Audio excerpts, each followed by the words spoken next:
Welcome everyone, it's Tuesday and happy to say we have two good friends side by side once again. It's been too long. Mr. Rory O'Connor back after extended period of leave. You're welcome back. Thank you very much. And Dan McDonnell in the process of reacquainting himself with the office. Hello Dan. Yeah, I mean I was here last week, to be fair, so. Slow burn sometimes, you know. Is it? I just find once you get back, You're right back in. you're back, aren't you? Yeah. Yeah. So, interesting email in here. Chilling email. We've lots of other stuff to get to. Indo Sport Podcast at independent.ie if you want to get your emails in. There's sort of an AI section to this, but I'll keep it brief. Oh, okay. I was talking last week on the show, and I started off by saying, this is very interesting, and realised halfway through it wasn't. I was talking about how I was using AI on my phone at the driving range with TrackMan numbers, and it was like giving me a live lesson. Oh, I heard that, yeah. Yeah, to which John Claffey said, good God, Joe, I was driving when you told that golf story. Yeah, don't operate heavy machinery when I'm talking about that. But that's not the reason I bring this up. This is from a Barcelona listener, no less, Colin. Joe, you mentioned last week, off the back of that golf lesson story, that you might consider using AI to write a podcast intro to see if anyone would notice the difference. You know, we were saying we could, do a script, like a TV read kind of thing. Well, that gave me an idea. One, I took used transcripts of previous podcasts to generate a fictional intro monologue script in your style, mimicking your tone. But I went one step further. I have cloned your voice. So attached is an intro to an imaginary segment about Mark English's 800 metres victory on Thursday night. It's a bit awkward and stilted in places, but still pretty mind-blowing. As someone who works in tech, my job is actively being replaced by models just like these, so I'm not exactly comfortable with them and their rate of progress. Then he wonders, is a song inherently bad if an AI model created it? Did the AI create the song, or was it the millions of artists whose music trained the model? What will creativity even mean to a kid who's grown up being able to create a song or write a book? And when will Dan McDonnell be able to download a can of Fanta instead of going to the shop for one? Cheers, Colin. So, well, here we are. He sent me two little attachments. The first one's quite long. I'm not going to play it all, but this is imagine Mark English has won the 800 metres, and I come on the air the next day and I say this. It's worth taking a moment to appreciate what happened in Birmingham on Thursday evening. The European Athletics Championships have been running for 92 years. 92 years of finals, of anthems, of flags rising above stadiums across the continent. And in all that time, no Irishman had ever won an individual gold medal. Not terrible. Not one. Until Not Mark one. English. Has your style down? It's my script reading your voice. script reading is like 92 years.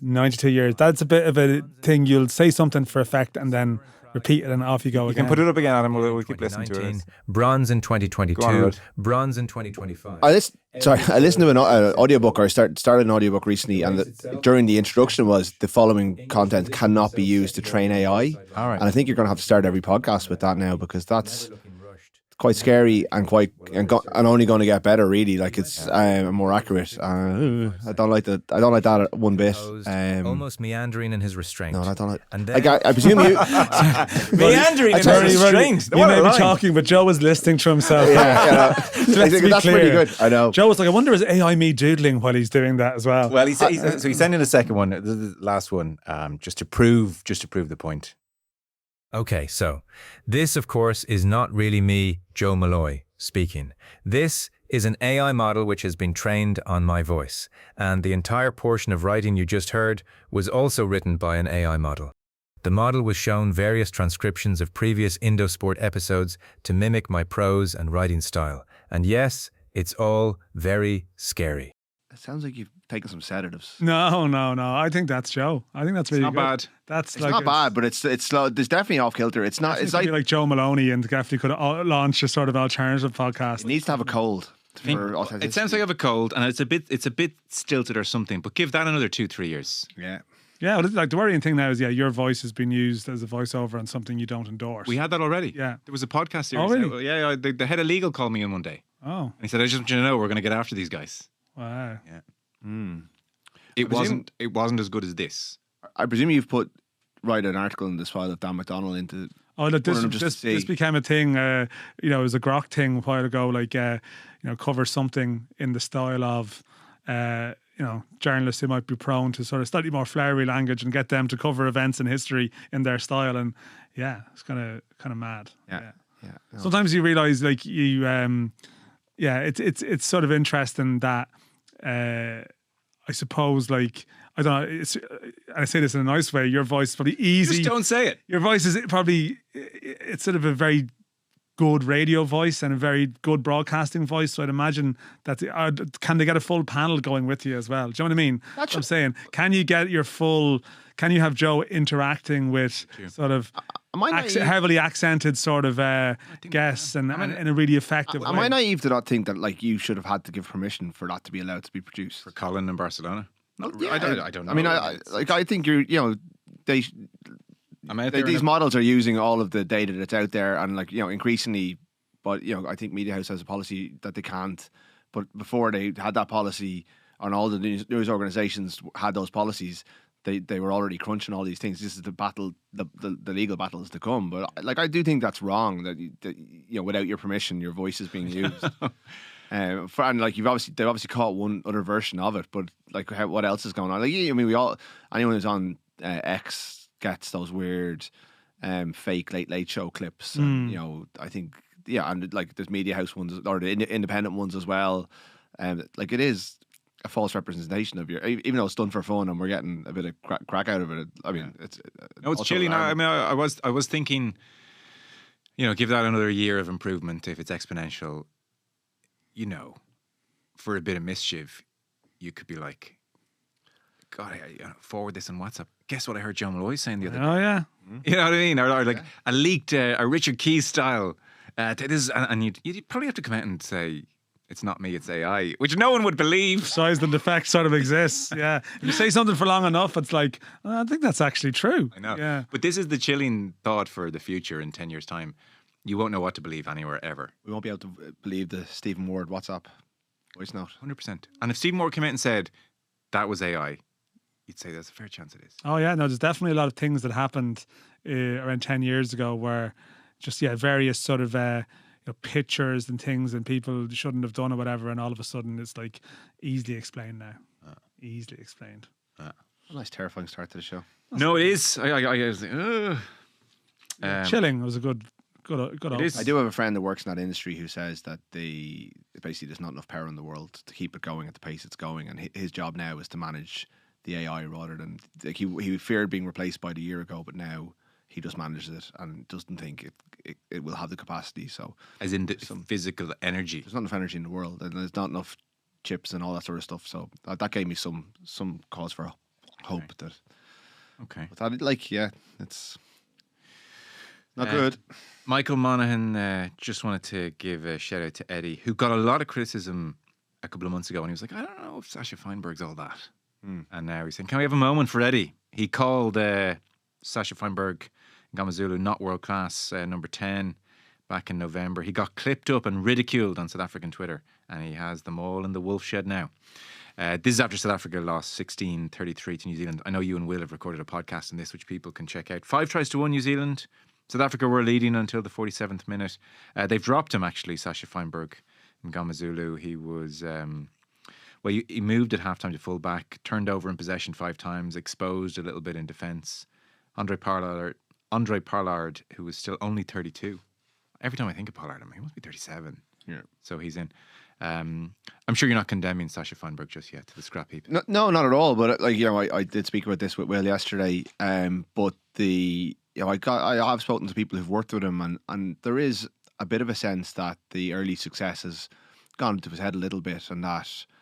At the young age that he's at, he's been exposed to a really, really high level, and maybe doesn't play for the team in the way that a Pollard would, and the way that a Springbok out half needs to do. Now he's incredibly talented and has the physical gifts and the footballing gifts are all there, but he's had a couple of rocky outings in green, and his Stormer season wasn't brilliant either. So he's hit a bit of a rocky patch, but he will be a great player, and maybe he needs to go to a different position for a little while to learn the game a little bit and allow Pollard running the show. But I certainly wouldn't be writing him off. But I think Eddie's criticisms were valid, and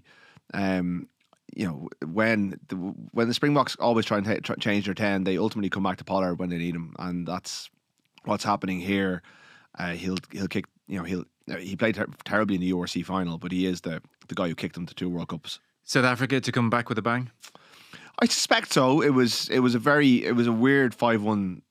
It was a record defeat for Rassie Erasmus, but at one stage it looked like South Africa were going to finish all over them, and they did what they did in Dublin, and they just tried to scrummage them off the park and didn't take points under the posts and left opportunities behind them. And unlike other teams, New Zealand have the capacity to punish it. It was an absolutely thrilling, epic encounter, like the ultimate what Test rugby can offer, and I'll certainly be tuning in on Saturday. But I expect South Africa to bounce back, and they're not at home. It's a 4-test series with 3 tests in South Africa and then 1 in Baltimore.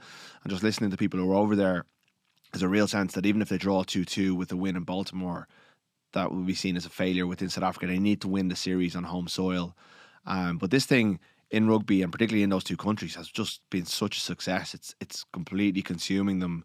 It's become a huge story, and it's the game delivered. The warm-up games, a bit like the Lions, were underwhelming, and you wonder about that as a part of a concept. But the test itself was incredible, and kind of runs against what the rest of the game is doing in terms of the Nations Championship and this visceral series between the 2 best teams. Who knew that putting the 2 best teams up against each other across 3 games would deliver such drama? Rugby's greatest rivalry, Dan.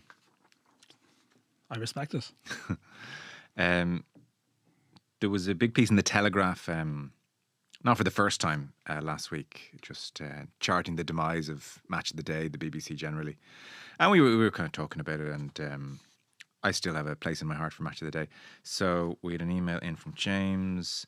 Interesting chat in Match of the Day. It's placed in the media. I'm 40 now. Throughout my 30s, when I'd still be out and about, I would rarely be at home to watch Match of the Day. I would make a habit, though, of wrapping up the weekend with Match of the Day 2 on a Sunday as the hangover subsided before getting into bed ahead of another week of monotony. He was living for the weekends. I don't know if comfort TV is still something people seek out, but for me, that's what Match of the Day is. It's great to settle in on a Saturday or Sunday, join chappers and whichever inoffensive punditry pairing they've gone with, and take in the short highlights and bite-sized interviews with managers, many of whom I wouldn't get to know amid the endless football content. I agree with Will's point, it's on a touch late. 8 or 9 p.m, gathered the family round would be ideal. Thoughts, says James. Yeah, is Comfort TV still a thing? Comfort TV is booming. Yeah. Booming. So this is the whole people sitting down to rewatch Friends and the US Office and Seinfeld and all that stuff. And I don't know, like, I'm getting sent a lot of this stuff on YouTube now. Like the other night, and I did watch it for about 10 minutes. It was like, it's a live stream on YouTube, so it's live. And it was a pig sleeping on her piglets.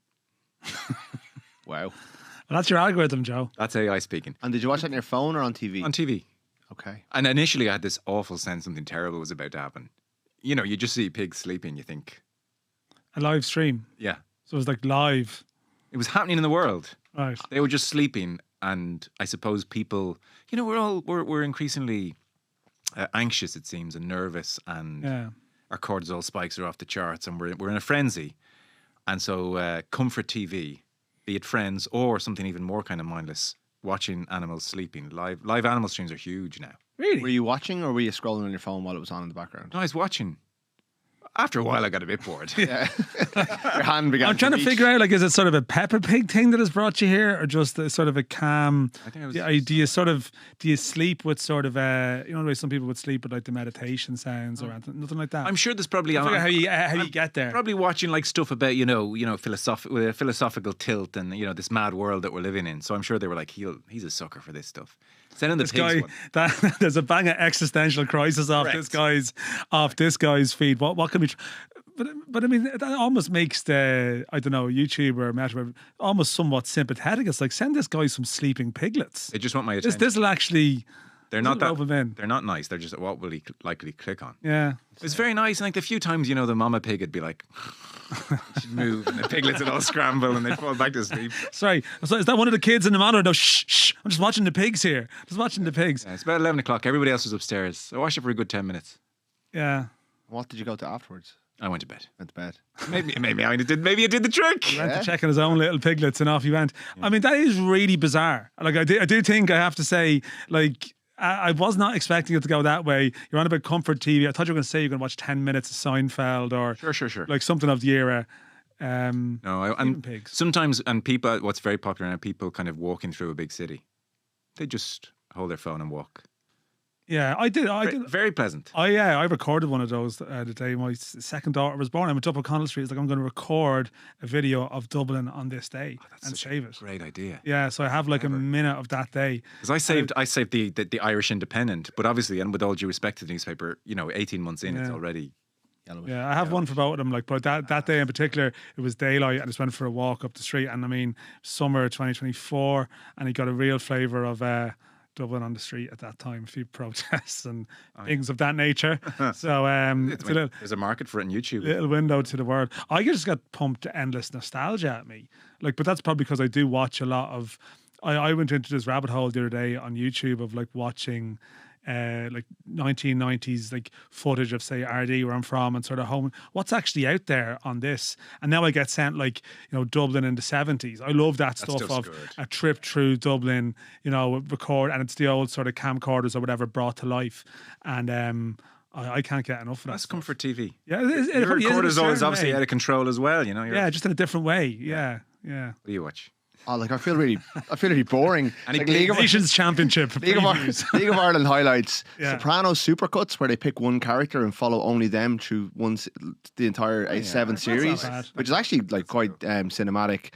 I watch a lot of music on YouTube while I have it in the background when I'm working, so I think it just pumps out new music to me. So nothing as weird as that. But I don't watch YouTube on my TV. I have YouTube on my computer, but I would rarely put it on TV, apart from maybe watching a concert on a Saturday night. It's the first channel I turn on TV now. Oh, well, that's the two extremes. I'd be somewhere in the middle now. We have a TV upstairs that doesn't have regular TV or anything on it. It just has YouTube pretty much and Netflix.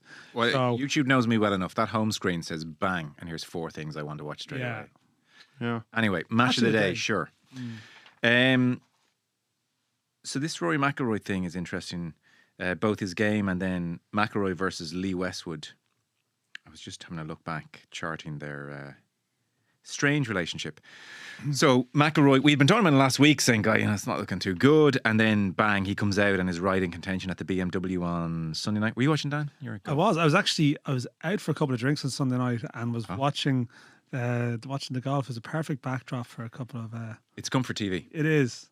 It's comfort. I know you've gone big. I know you've sort of. I've heard you talk about the PGA Tour.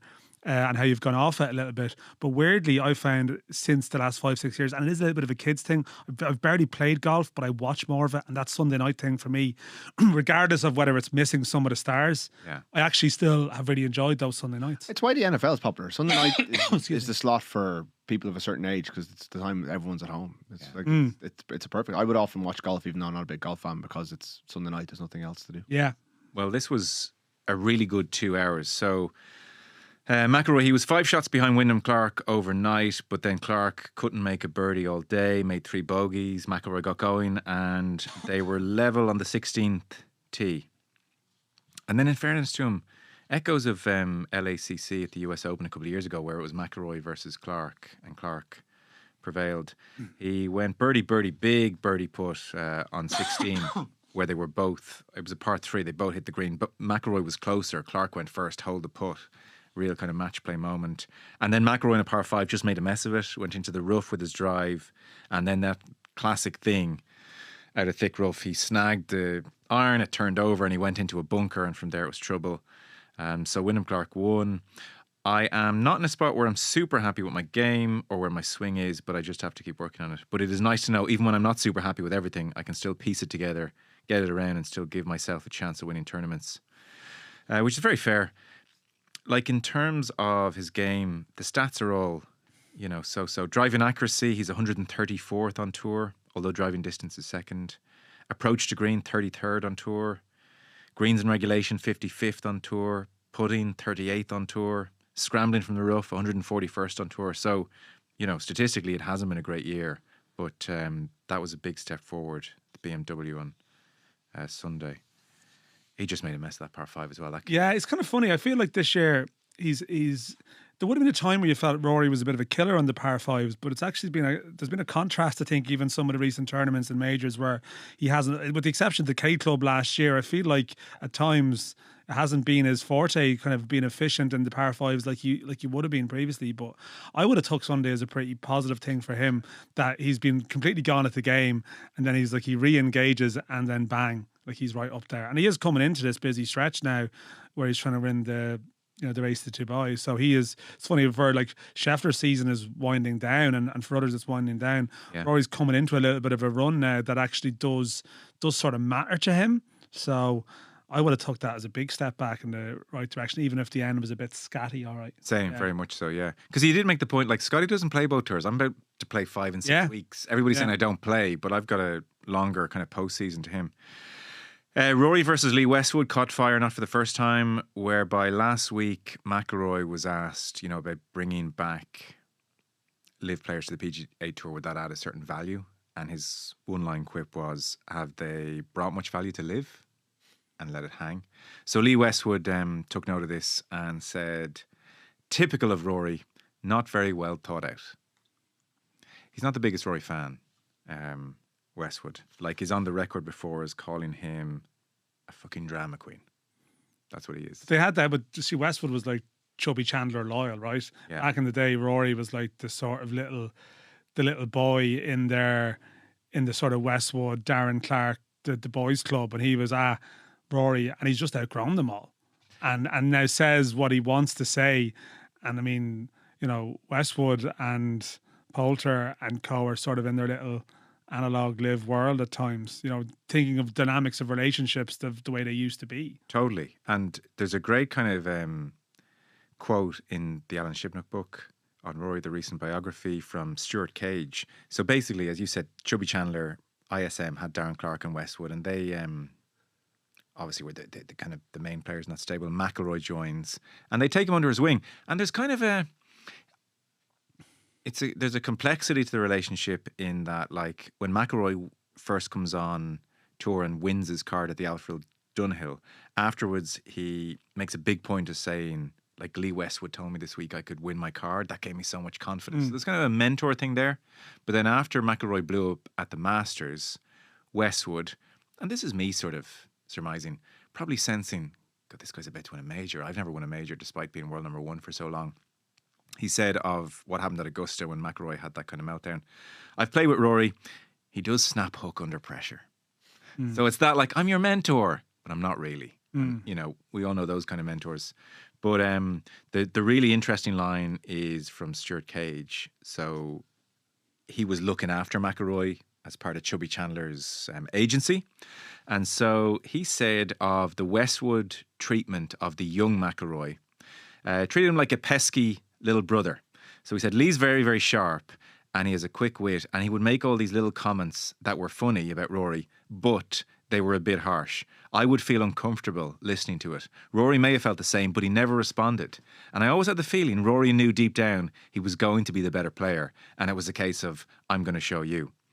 So that kind of, when you're looking at the Westwood McIlroy dynamic now, it's fascinating to know the beginnings of it was like a little bit of, like, it's not bullying, but I mean, it's a little bit of in your place, Sonny, except Sonny turns out to be generational talent. It's kind of sad in a tragic way in Westwood's behalf, isn't it? Like, and that the whole, anyone who's like reading up on Live before we're coming in, like, just these lads who have taken the money and lost their kind of legacies or lost their standing, and they're kind of left being dwarfed by this kid they used to mentor. It's not sad in an actually sad way. It's sad in a kind of it doesn't reflect particularly well on him. Yeah, that comment, like the Arlo White, is he the presenter of? He just seems, I don't know, maybe it's my algorithm as well, but it just kind of pumps. He just seems to be going around picking fights and having pops at people who are rightly calling out. They took the deal, they took the money. For some of them, it still worked out pretty well. Ultimately, the bottom line has worked out pretty well, but at the expense of the odd bit of sort of being reminded occasionally, well, you went to Live and it failed. And that's almost, and they've signed up for it. What is going to happen now with these guys? The good ones, I presume. Westwood is now taking his membership of the DP World Tour back, so some of them are sort of but he's getting towards senior tour status anyway. Yeah. They're going to find a way for the DP World Tour is a route back in for a certain amount of them. John Ram, it seems, is going to DP World Tour. He's Yeah. been notified, and he'll find his way back onto the PGA Tour in Yeah. a year. To round off the golf chat, Alan Shipnuck wrote a really it's a great piece on Scratch Golf, whereby the final event was in Indianapolis, and so he went along as kind of this is the final event of Live as we know it, and he was there at the very first one. Remember the famous shot where the heavies are stopping him coming into the press conference, and Greg Norman's in the background watching. Yeah. But then Shipnuck produces like a message with Greg Norman. He's like, "These your goons stopped me going to the press conference." And Norman writes back to Shipnuck, "I don't know anything about that." But then the photo emerges of him watching. It's too good. Watching him being taken away. Yeah. So he's in Indianapolis, and it's just that when you're there on the ground, you can't beat that. So he said, "The feeling in the air all week in Indianapolis is hope tinged with melancholy." He says, "There may yet be a bare bones Live 2.0 in 2027, but Live Golf, as we know it, an uppity, noisy, decadent disruptor hell-bent on upending an entire sport, is now kaput." On Sunday, I asked Sergio Garcia if he was nostalgic for the old days. "What old days?" he said. "We're still here, unless you knew something I don't." He said, Shipnuck, that Liv assigned a staffer to shadow my every move and eavesdrop on every interview. It felt like being a political reporter hosted by North Korea. He asked Bryson DeChambeau for an interview, and DeChambeau called him a PGA Tour shill. And when I asked if he would consent to an interview, he said, "Why would I do that so you can tear us down?" It was a great tournament, actually. Like, Liv is not always all bad. Like, it was Bryson versus Ram, and then Michael Lasasso, a rookie, 22 years old, stormed up to win on the rails. The team event was pretty kind of grim. John Ram's team won.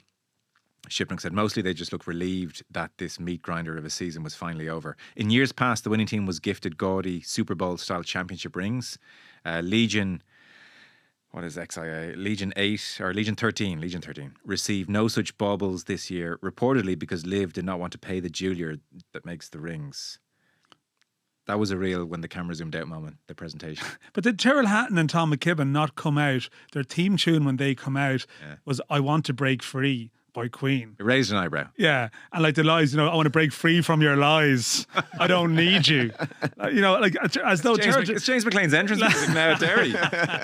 Tyrrell Hatton and Tom McKibben, it's sort of been released by Guantanamo Bay here. It's like, they've come in from a, multi-million euro but they need to escape this hell that has given them, in the case of Hatton anyway, generational wealth. I don't know, McKibben, don't think He got $5 million up front. Yeah. And then has won a bunch. he's going to earn, it's probably not, the mad thing is, obviously, and this is, you're asking what happens. Like, Man, I'll have to keep working. The PGA Tour purses are being inflated now as a consequence too. I know you've been speaking about this recently in McGinley, and people think it's just going to burst eventually. Yeah. But McKibben's money isn't like, he probably could have earned close to that in the next year or two with a normal development. But yeah, that sort of slapstick stuff to the point where the players are almost... we've been wronged here in some way. Well, when Legion 13 got presented with the, they lift their little trophy for winning the team season event, and like there's a bit of champagne going, but then when the camera, you see actual photos, Instagram versus reality. there's nobody there. Nobody. I love a bit of Instagram versus reality. Tyrrell Hatton says, "I just got a flight to catch." That was his plan. He wants to get it because he's Get me playing out of in the here. British Masters this week.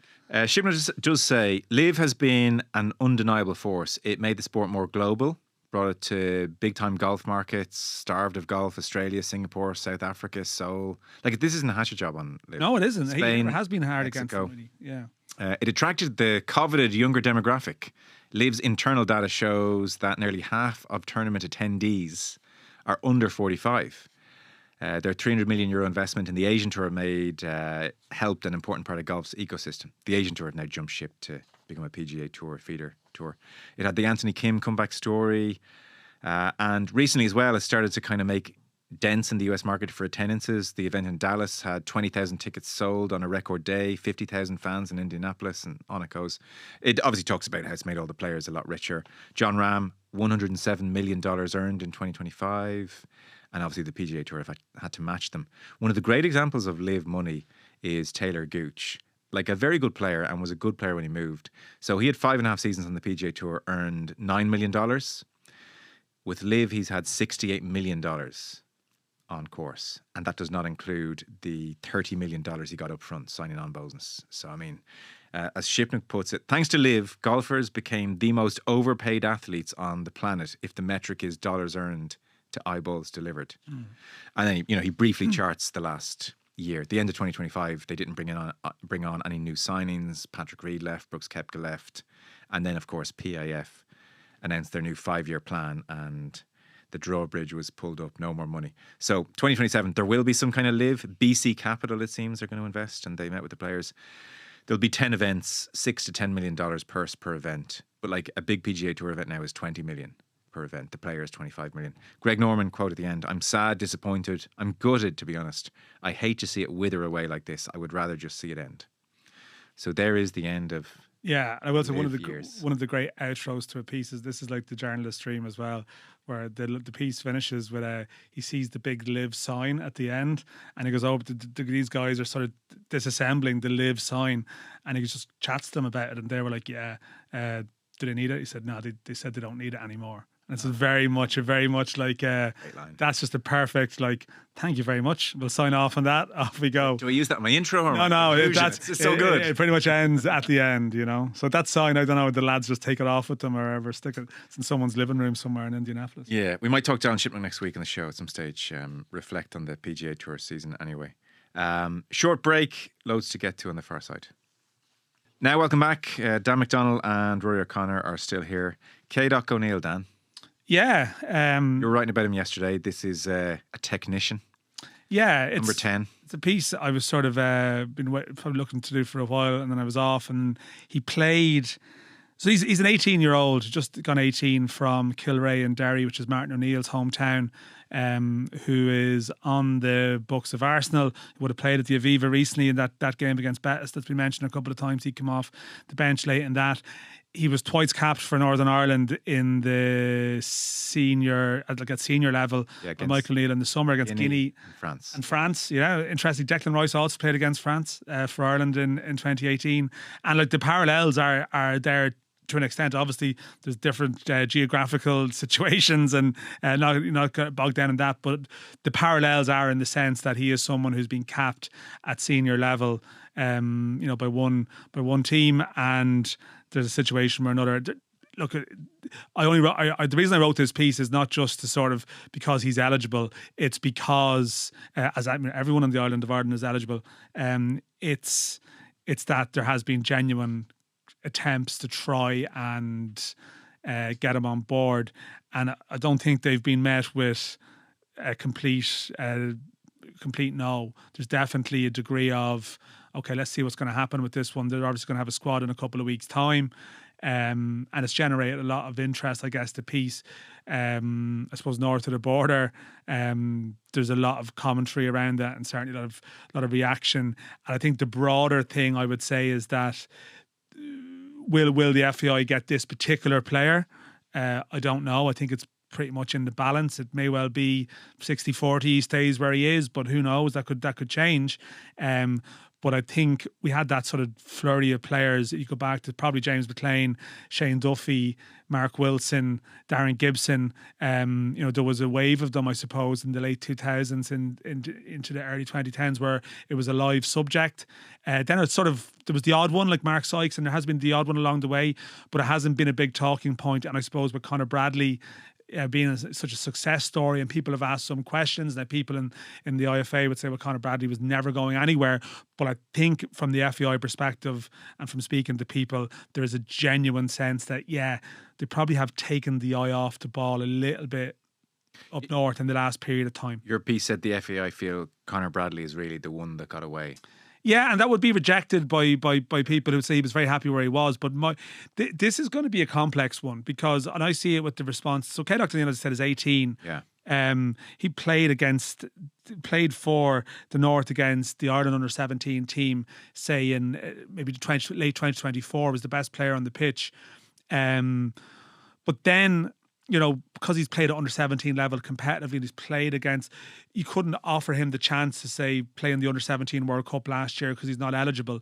The North are and let's be honest, Irish teams have done it as well. They're capping players younger, even for the under-21 side, just to make it, in some ways, it's making it harder. So, like Kedok O'Neill now, like you're almost saying, well, we need you to be in the senior squad, but at 16, do you know for certain that this person is going to be the player that you want? You know, like it's a tough one, because the delicate balancing act, and what I know Michael O'Neill or someone, if he were here, would say the biggest issue with this over the years has been the Republic, as he would say, you know, capping players who then ended up not having any international career at all. That if you have a blanket approach, but then you end up almost depriving players of an international career, because you take them, then actually it turns out that you don't need them. So the argument would be, well, then you should be more targeted and go for players that you're sure about. But obviously you're not sure until they're a little bit older, at which point the argument is, well, why didn't you come for him earlier when he's been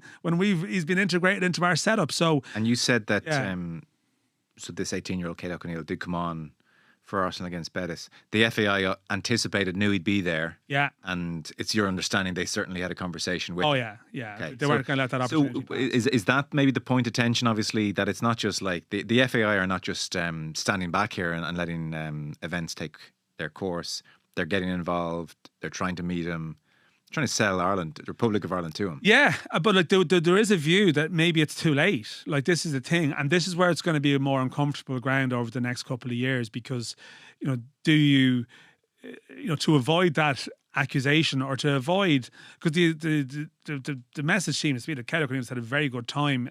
There's a setup called Club NI. It's been renamed to something else now, north of the border, but they bring the best players sort of in the region, into almost an academy system from a very, very young age, and build a real sort of togetherness. And they've got a lot better at it. And it's across sort of the north, and including into Derry, where in the past they would have been accused for being very weak in terms of their presence. So they've worked hard to create something very structured there, which obviously builds a degree of an affinity and loyalty to the teammates and the people around you. But there still is a feeling that, well, listen, there are still players within that system who would, of course, be open to a conversation. But how early do you start that conversation? How early is right to go after someone? And then what happens if it gets 17, 18 and it's like, well, actually, maybe he hasn't developed in the way, and they're left in a sort of a limbo. So it's a difficult one, and it's sort of gone away for a while. I think there was almost a gentleman's sort of agreement, almost I read it somewhere else. I can't verify this, and this may not be true, but even the fact that the sort of the two associations were working together on the Euros bid before the Casement Park, etc., and the North had been taken out of it, there was almost just a sense of, you don't want to rock the boat and be too aggressive in this area. And now there is a sense that, well, actually, talent ID is a big thing. Were the FAI aggressive after Duffy and after McLean? Did they really go after them in a big way, or were those guys very much open doors? That's a good question. How it happened, maybe there might be in different ways that it happened with different players, but you know, sometimes, you know, the player lets it be known, and that message gets to them. But you know, there was the rules have changed a lot even in the last 10 to 15 We years. had an email in a while back. I should have tried to dig it out, but the gist was, I'm from Northern Ireland. I really resent this sense that he feels we have, that, well, of course someone of Kate O'Neill's profile is going to want to play for the Republic. It's like, this guy, a bit younger than us, he was like, we want to play for Northern Ireland. And there's the issue with the anthem, and there's a few bridges to cross, to say the least. But actually, you know, you're kind of ignoring the very plausible feeling that Kate O'Neill could just feel Northern Irish more than anything and wants to represent Northern Ireland. And, you know, the Northern Ireland football team is to him his home team. Yeah, and look, you know, Michael O'Neill, and I hate you bring religion into it. It's always sort of loaded, but like Michael O'Neill is a Northern Catholic, you know, and there have been a lot of very successful sort of members of the northern side who are Catholic and would feel that way. I suppose you could talk about Rory McIlroy, you know, as an example. I know he's mixed. It's a mix, isn't it? But it's a delicate one, and even, you know, I've sort of made some inquiries, and I have been told that, you know, I think that the FAI have occasionally like sounded out a couple of players. I think that's maybe been written about, sounded out players who are maybe from the different side of the divide and have obviously get a firm no back. Yeah. Like the rules, like they are entitled to do that, and in the same way that you're going to approach players in England who are eligible, etc. But I know what you mean. The inference would be, well, the natural assumption is someone would always just want to play.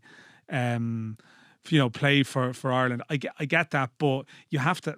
You can't disregard that fact. But you also have to ask the question. So to just kind of conclude then, because in some ways, like, what's the story? I don't really know. And that, like, the FAI they'll talk to him and say, listen, we'll absolutely have you. I guess none of us want them to go OTT on that with a teenager and be kind of hunting them down and causing them stress overly. Like, that's a balancing act with it. Make a respectful approach. Don't try and hoodwink anyone, and let events take their course. Is that, or do you want the FAI to be chasing people No, down? but I think this has been going on. I think this has been going on for a while. I don't think anyone is in any doubt. Like, I didn't say do the piece because the FAI have made the approach 2 weeks ago or something. This is a long-standing pursuit. But obviously the rules allow you to go to a certain point.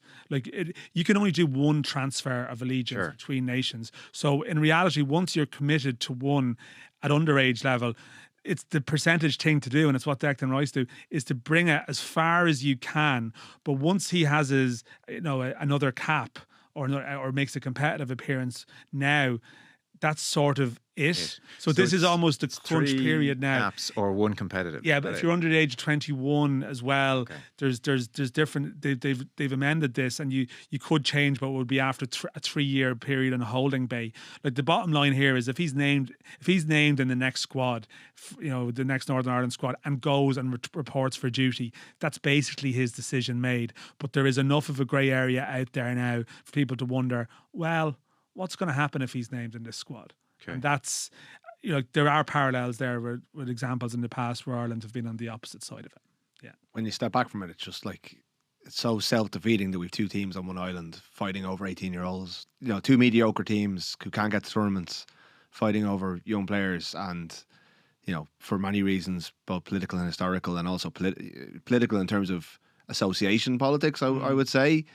We're never probably going to get to a point where you could field one team for the island of Ireland like we do in so many other sports, which are able to overcome the divides that are there, because it's self-defeating, really. Like, there's obviously the real politic of it, and it's a fascinating case study, and there are lazy assumptions that we make about people's desires, and I'd love to know what Caoimh O'Neill, what the drivers for him are in the decision. Is it a sense of belonging to a team rather than a country? Yeah. Is it a sense of I owe a manager something, so I will continue down that path? Is it, how does he feel about only he can tell us how he feels standing there in Windsor Park, listening to or singing along to "God Save the Queen" or King, if he so chooses to, which is the anthem he's adopting. Imposing that on players from that background is questionable as well. We may never know. It's far more probably complex than Declan Rice. How much of it is I can get to a tournament with this team? This team is moving in a better direction. This team has more potential. How much of it is, well, my mate's on this team, I'm going to stick with this team. There's so many layers to it. We may never know what his true feelings are. And that's the thing, because we can probably try and put generalizations on this, and like the FAI and the what's the acronym for the Northern IFA. The IFA, of course, yeah. The FAI and the IFA could come to some agreement and say, well, this is it. You get one phone call or you get one meeting and then you back off, and everybody could agree to it. But as you said, each person is so different. For some of them, their background and their family will be everything, and it will be all about that. For others, it'll be a career move. For others, it'll be my friends and affinity. And well, look, I've played along, with these guys growing up, and I sort of like them, and I'm going to do it that way. So there is no like generalization you can put on all these specifics. So it's to each specific person is going to be very, very different. And the FIFA rules actively encourage this. Like, the FIFA have loosened the rules now to the point where obviously they're thinking of other maybe case studies elsewhere, but it's particularly like problematic probably in this part of the world that they like you say, how does Caoimh O'Neill feel, or how does the next player that comes along feel? Well, they also know the rules now as well too, so they know that they can stick with their their friends or stick with the team. But then it gets to the stage where they think, or maybe and this was obviously the Declan Rice one. Ultimately, he was very happy where he was until he realised, I can actually play for the team that is the one that I feel the greatest affinity to. Or I can win a World Cup. Yeah, of course. And I think Declan Rice is probably one who might just, like maybe in some ways not the best example, but look at Buadi. Just signed for City, 100 million. Up until the eve of the World Cup could have played for France, but only got capped by Morocco in the warm-ups and played against Brazil, and ends up being one of the 18. Like Morocco fielded an entire team of players born overseas.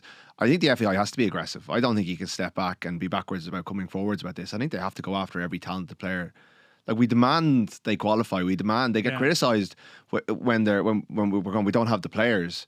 Well, like, if this guy is good enough, they've got to throw it. Like, and they were so backwards about coming forwards when it came to Grealish, to a lesser extent Rice, but like they had a chance there to be more assertive, and they let those players go. Like, you could cap lads at 16 and get them in. I don't feel good about that. But you see, I wouldn't. Yeah, but I feel good about qualifying, don't you? No, I don't care. I would not like us to have just kind of cocked our leg over Grealish and Rice, and deep down they thought, oh, they got me when I was young, and I deep down in my heart of heart, I sort of regret it. I'm not saying they'd be the first to ever play for Ireland, and it's been a career move for plenty. But I think, I don't know, there's got to be a certain level of a holistic approach whereby we're not just like getting these teenagers, cap, you're ours. Oh, you changed your mind too late. Firstly, they fundamentally altered the profile of the team. So they're coming into a camp that has a chance of qualifying. They probably look back and go, that was because they probably had a good time with Ireland, because Ireland are a better team with the minute. And look, everyone makes choices at the age of 17, 18 that they live with. Your CAO, the stakes may be lower. Well, they're pretty high from a personal point of view. And you put down medicine over law. What's wrong with it? That's the rules now have allowed you to see. I know, but no one is going like holding a gun to your head either. I know no one's like putting loads of pressure on you and like forcing the issue, and you're called up to a squad. What's wrong with us just being a bit classy about the whole thing? Well, classy doesn't get you anywhere in this game, and also you're not putting a gun to their head. I disagree with that. Let's get good academies. Let's develop Irish players who want to play for the country. There's a million things we can do. You see that, as opposed to like, whoa, we got you. Ha. We've no resources. But you see, but I'd rather us focus on that than like FAI. The FAI ambition now next 5 years has to be to scour and get them all in. Why don't we develop our own talent who really want to play? Because 82,000 people want to go watch English football, so the money's all going over there. So we may as well get something back for it. No, it is the money. The Irish football economy. All the money goes to the UK. So and also we have a diaspora. Like, everyone is every lower tier nation is going after players who are qualified for them. I'm not saying don't go after them. I just think there's a way to do it. I'm glad we didn't hoodwink Rice and Grealish. I don't think it would have been hoodwinking. I think it would have been going, you're going to be important for us. Look what they chose, though. Look what they chose. They made their decision, and we would have got them in. And that contract's a contract you're in. I'm glad we didn't do it. I'm not. I wish they'd wanted to play for us. I don't know. One of them did. I think, like, I mean, there would have been lots of players at the World Cup this summer, probably like playing for a nation that they could have played for others. Like, do you know what I mean? I think it's a weird world now. Like that the kid who came on for Aston Villa in the Super Cup, Brian Maggio, the 17-year-old, he already has 3 senior Luxembourg caps. He played for Luxembourg three times at 16, and then England came in and said, we'll take you to our under 17 side, and that's it. Would you have rathered you cover and love the team? Would you have liked to watch Grealish and Rice for, probably with Ireland, it would have been 15-year careers, and knowing both of them deep down were thinking, if I'd had my time over, but Joe, we watch players play for Ireland at the moment who deep down probably wouldn't want to play for Ireland if England. So how does that make you feel? Like, weirdly, Grealish and Rice, if they'd made the decision, there would have been a sense of like, almost, I don't know, sacrificing something where they liked it enough to stay there. Like, there's a feel unsettling. Hang on, you just watch people stand for the anthem now. Can I just come back to you on that though? There's a difference between us getting them and someone who might have wanted to play for England, that doesn't work out, and then you say, well, look, come and play for Ireland, and you understand what's happened there. That's a different example. That's the predominant example, which is, want to play for England, it's not going to happen, play for Ireland, fine. That's that. The Grealish Rice thing is actually different. Like that, Martin O'Neill, just cap him, and he's trapped. Would you want him to have done that? Yeah, I know. I got you. And look, that's gone now, really, as an option. That one, but the Rice one is always been complex because he was in the system all the way up, and he was developed. And I feel a little bit less comfortable with guys who come to play for Ireland after we've got like 50 underage caps for England at six different age groups, and then you have to come in and listen to them talk about how they always wanted to do that's this. On them. Like, don't get me wrong, did Rice behave well in this? Did Rice's family? Don't love how they played the system either, but that's the third leg of the chair. I'm asking you, it's up to you. You can get him capped. lock him in, and deep down you know he'll wish he'd played for England. Would you want that? Do you want the FAI to behave that way? This is what it boils down to. Do you want the FAI to behave that way? Is very emotive language, Joe. Also, Joe, once you make it, I just want an answer. Behave that way. They're playing within the rules. I just want an answer. Yeah, I just want an answer from you.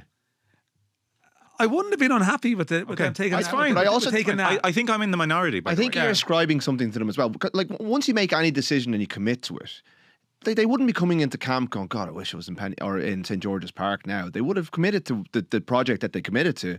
And like Ruaidhri would still be playing international football, which he hasn't done in a number of years. So he would have won exponentially, and he wouldn't have played at the, well, he might have if he qualified with Ireland, but his international career is over for years. He could have had a greater career. That's a side issue to the principle we're talking about. Whether Jack Grealish did well, bad, indifferent, whether he had 100 caps for England or none. But you're saying that he will be moping into Malahide or wherever they stay now, going, God, I wish I was in England. I think they would. He might have had a great career with Ireland, having made that decision at the age of 17, that they go, look, we think you're the future of our team. We want to cap you now. He plays, becomes part of Ireland. Yeah, but we'll never know. Let's be real for a second. We have the FAI. Let me respond. The FAI aren't doing it for some altruistic reasons. This could work out better for you, Jack. That's not the way they're doing it. So that's not part of the argument. The argument is, do we want the FAI to get in? Part of the argument, Joe. That actually would be. The FAI are not doing it for the good of Jack Grealish. No, but I will say that there would be instances where they would say to a player, well, it would have been part of the pitch. And this is part of probably the defence you will have maybe from some of the, say, the IFA would have to some players. You'll be loved here. You will get 100. You will get 100 caps here. Sure. This is somewhere where you will be appreciated. If you go there, you're just a number. So that would be part of the pitch. Can I stress something? I don't mind them making a pitch. Yeah. Fair, respectful, but like the Grealish Rice thing got a bit messy with like, well, we're calling you up in the squad. When somebody clearly wanted time to think, it was no, force him in. That's the moment I'm talking about. Like with this guy. But with Rice, when it comes to it, actually, the accusation towards O'Neill and that era would be that actually they were standoffish, too obliging, and I thought of him. I actually think it was the right thing to do. Yeah, I do. I think it's to O'Neill's credit that he didn't try and turn this into a really horrible pressurised moment for Rice and almost, what'll I do? The pressure, the whole country's on me. Okay, I'll just come and then I'm capped forever. I think it's to O'Neill's credit that he didn't go down that route. I'm in the minority, by the way. I think most people, like, you're looking at me like I have three heads here. You're like, just get them. Just lock them in. These teenagers, lock them in for life. I'm not completely unsympathetic to what you're saying. I do see where you're coming from. It's just such the rules now. You talk about players like Michael Elise and Musiala, and we see with some of the American players at the World Cup, like the whole, in some ways, maybe the historical Irish-English relationship and what that entails and the emotions of that adds an extra layer to it. Whereas for a lot of the players now and the people around them, they're not viewing international football or their choice in maybe the emotional way that you would want them to. Sure. It's all part of the broader business of the game, and sometimes we're reducing it to, Declan Rice saying up the Ra, which is probably unfortunate, in a social post, and you're into hilarious. And when you discuss it with Kaylock O'Neill now and the discourse and the language around it now, it's so delicate. And I'd be having calls from people who are like, you have to be careful about the mention of connotations of mentioning, say, Derry or a GA family. But it's like, well, what do you do? But there is going to be more of this. And these discussions can be draining, but there's more of it coming. And the rules that, as such as they are now,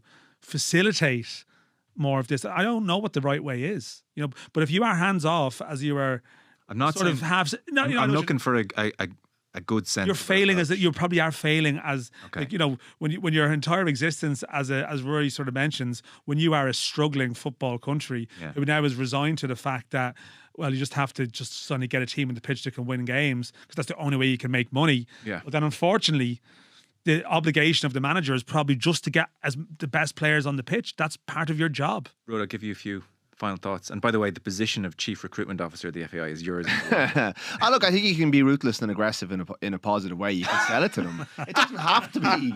Like, you're not like the way you're framing is that you're going to trap these guys. Like those two players, they're obviously the two examples you keep coming back to. I didn't anticipate coming in here and talking about these two players. I know. But they could have, there is a world where they make a different decision and they have a very different career, but it's as fulfilling or even more in some ways. Totally agree. Rice probably not. Like, Rice has gone on and done unbelievable stuff for England.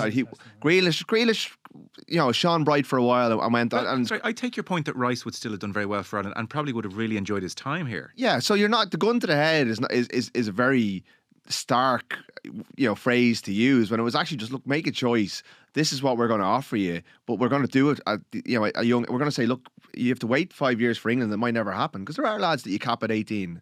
Like, this guy might not make it. Like, he's in the most ruthless profession in the world, and you could end up, as Dan said, you could cap him and then he ends up at Hibernian or somewhere, and you end up he gets 5 caps and he's on the scrap heap, and he could have won 100 for Northern Ireland, or vice versa.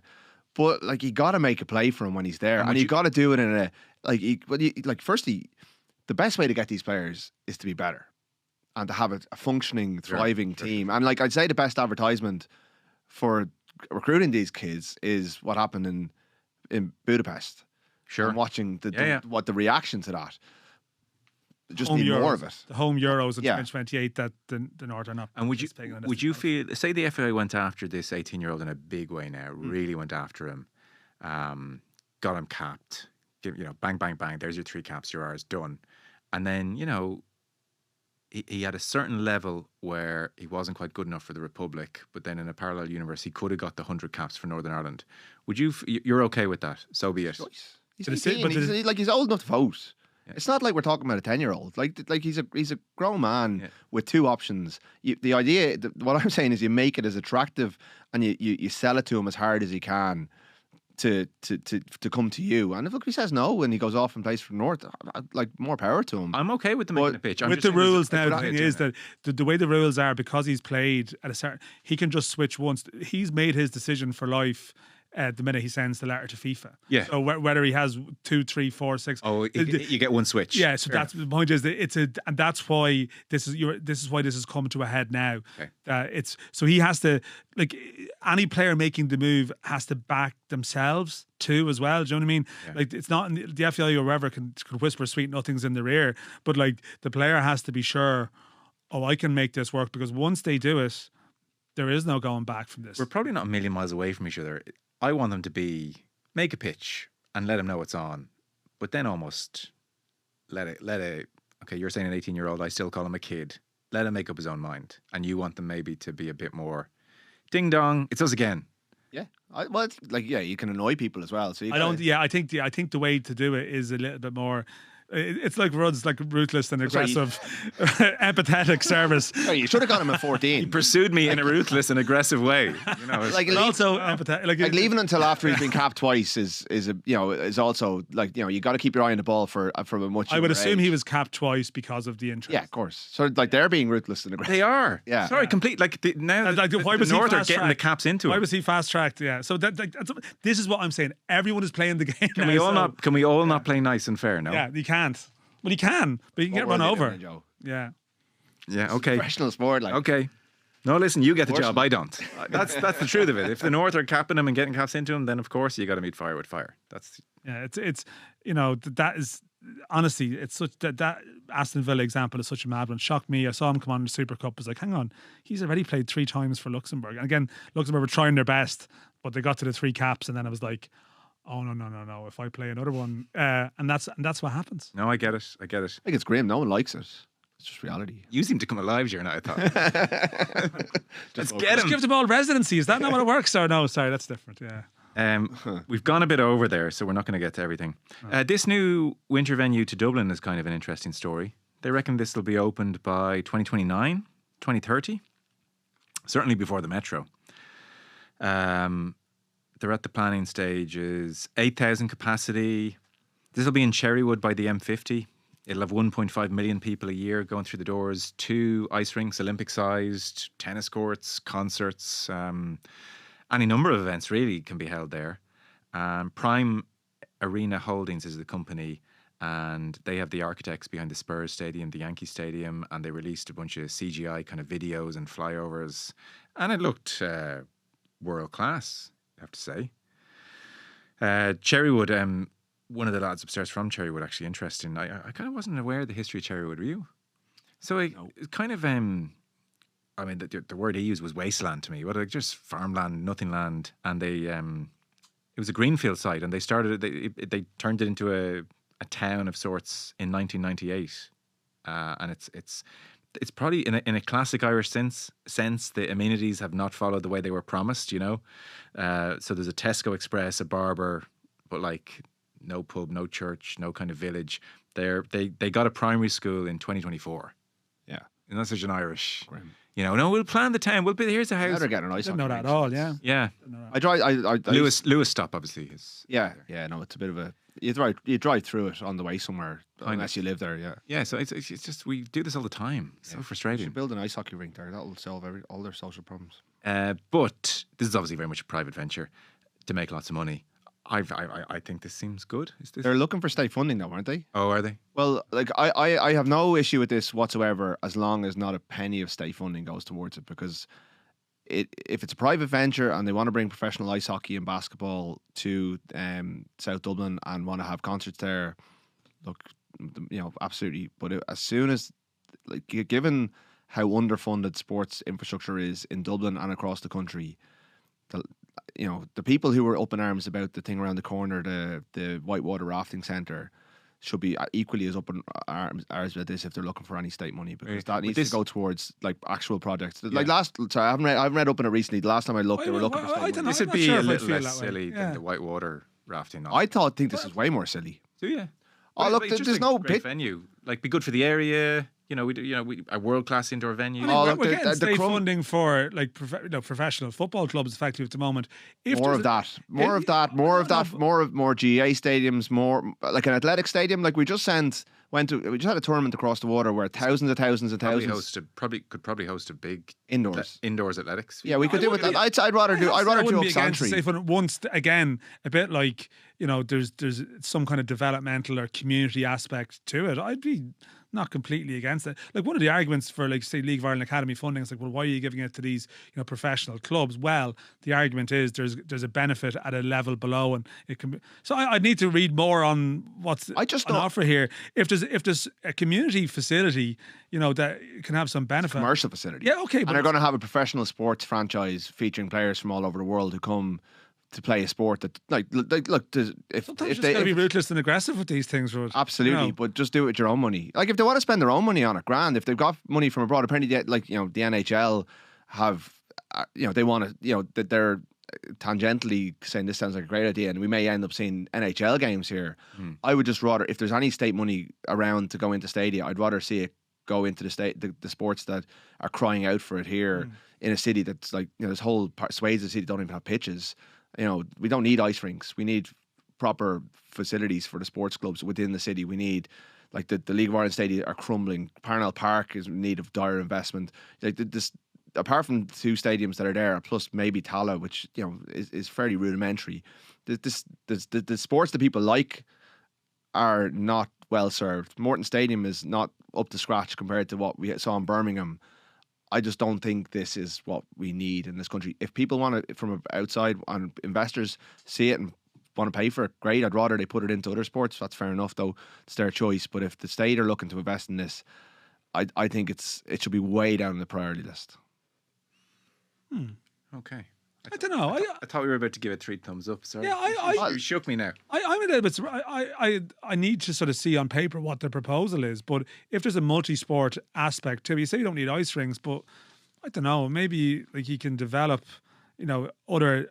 Sometimes we talk about pitches being closed in the winter. I think we need facilities in certain ways that are accessible year round. So I'd be open-minded to having a look at what's being discussed. And yeah, if it's blatantly. If there's a cynicism and it's just a pure thing, but I don't know. I'd be willing to sort of listen to it and see what it could have. Yeah. Yeah. Okay. Yeah. I don't know. Interesting. Yeah. That's a feisty second after the show here, isn't it? Oh, yeah. Nothing light. What we're here for. Okay. NFL study. I'll come back to that later in the week. Yeah. Also, we're doing a piece. Bill Belichick's in town this week, and then a final one. Cricket coming to Dublin. You like this? Is there taxpayer money involved in this?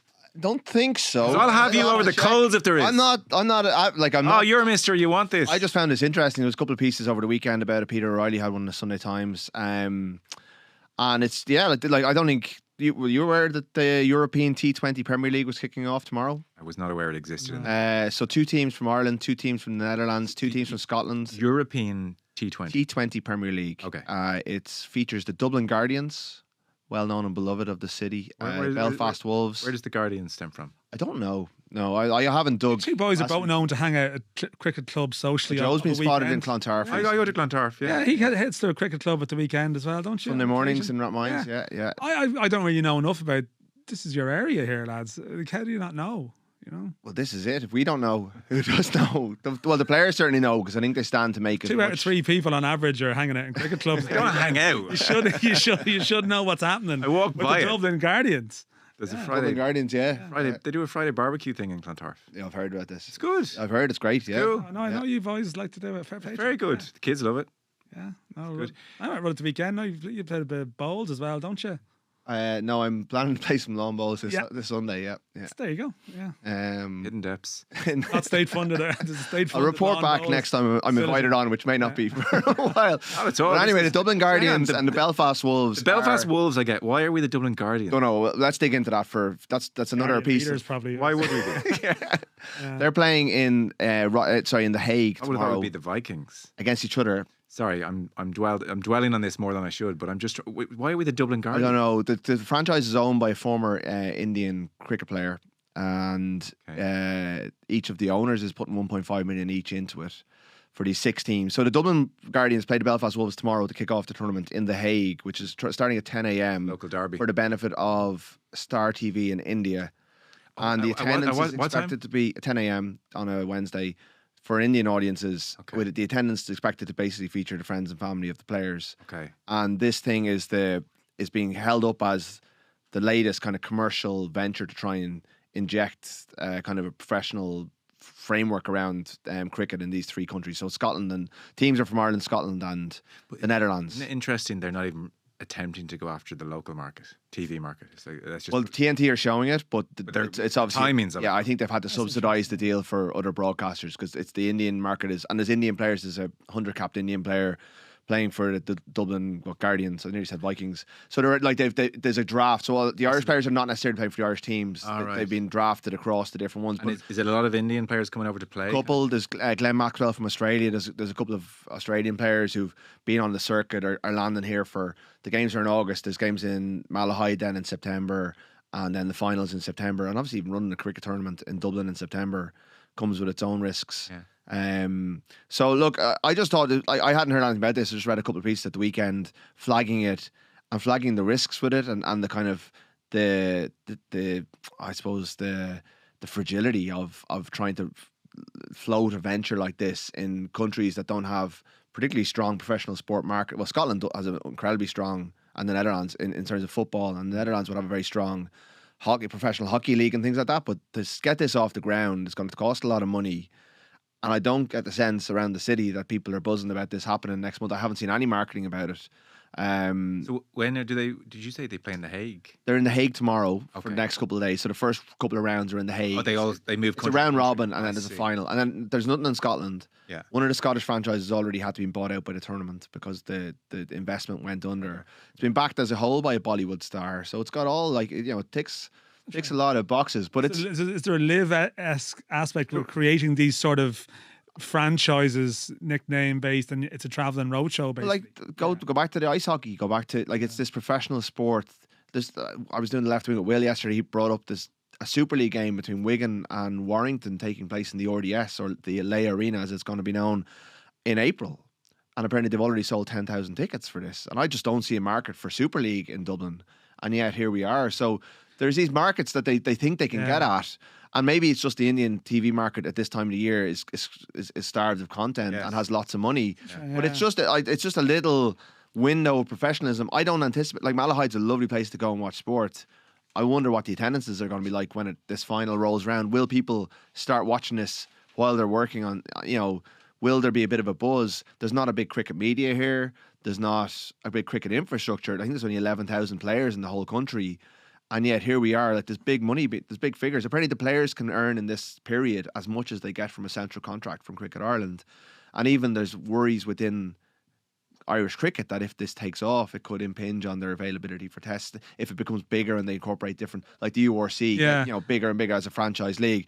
But I think most of these leagues don't ever succeed. I didn't know about that Wigan Warrington game, but again, it's a bit like those Premier League friendlies that we spoke about last week, Joe. Whatever. You underestimate as well how many people travel for those. Like I said, there's a lot of Wigan, and like particularly like there was a big Leeds contingent that would come to Dublin for the game last year. I don't know about this year.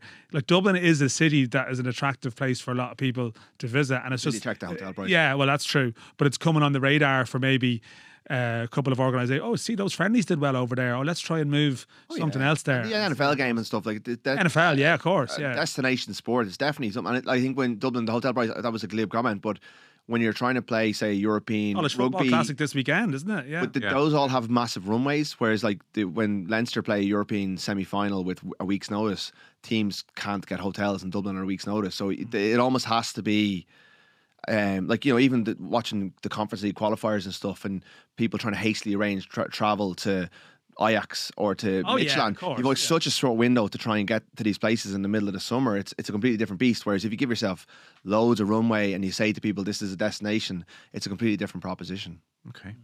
Will can explain why they're the Dublin Guardians. Yeah, shoot. Oh God, it's worse than I thought. They see themselves as the guardians of Irish cricket. Right. Okay. Yeah. I think you just go with Vikings. I'd like to be in that meeting. Yeah. Spitballing. Like we're the guardians of Irish cricket. I don't know. Not sure that's going to take off. With a history of what exactly? Don't know. Yeah. They're a week-old franchise. Yeah. Yeah. I think that's us done realistically. So, Dan McDonnell, thanks very much. No worries, Joe. And ruthless and aggressive, Rory O'Connor. Thank you, Joe.